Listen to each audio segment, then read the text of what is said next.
My name is Domingo Santos. I am a queer Latinx artist from the southwest side of Chicago, where I run a grassroots organization called the Gage Park Latinx Council.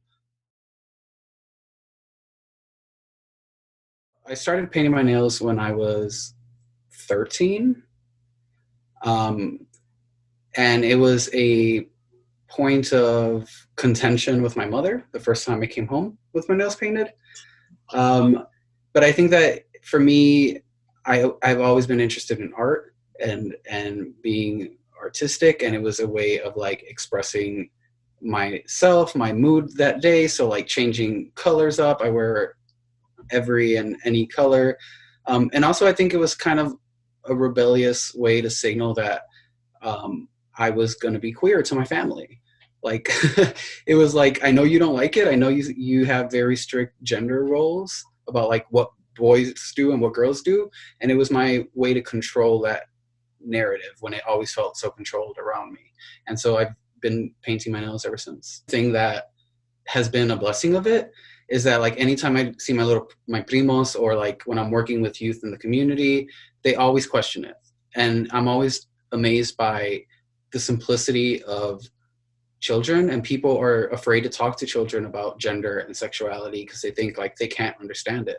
But it'll literally be like, Antonio, like, why are your nails painted? That's for girls. And I'd be like, well, I painted my nails because I like them painted. And they'll be like, oh, okay. And it's so simple. And I don't feel the need to prove how Latino or how Mexican I am to people anymore. I know that again, at the end of the day, I know how I was raised and I know what's important to me culturally. But it comes up, and it comes up in doing work in the community too, right? So like, how do I do work and not be seen as an outsider, even though I was born and raised here, even though I was born and raised in very similar circumstances to many people. By physicality, I can be seen as an outsider. And then if you add on like working in higher education can make me be seen like as an outsider, and then being queer makes me kind of an outsider because people still believe that that doesn't come from the places that I come from.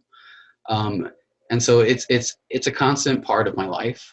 It's something that I will continue to work toward, having people understand the complexity and diversity of our communities. I have a collection of work that I'm going to be displaying in the fall at the university, and it's called Highly Invisible.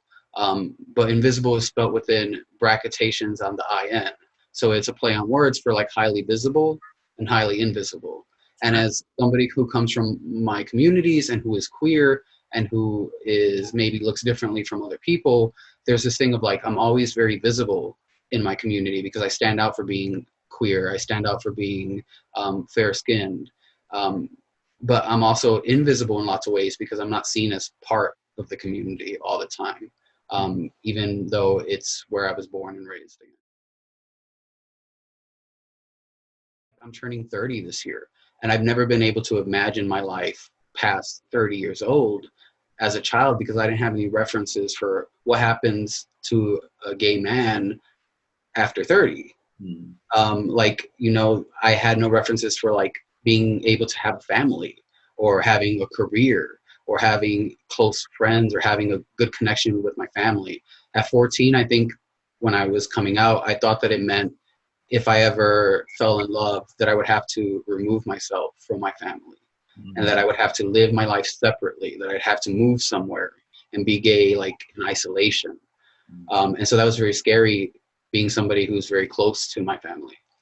And so I think that I would tell my younger self that there are many possibilities, and that one day, and I would not have believed it if I told myself this, but that one day you'd be sitting at Christmas dinner with your boyfriend and your whole family, and they'd be accepting you and loving you just the same after a couple of rough years, but it got there.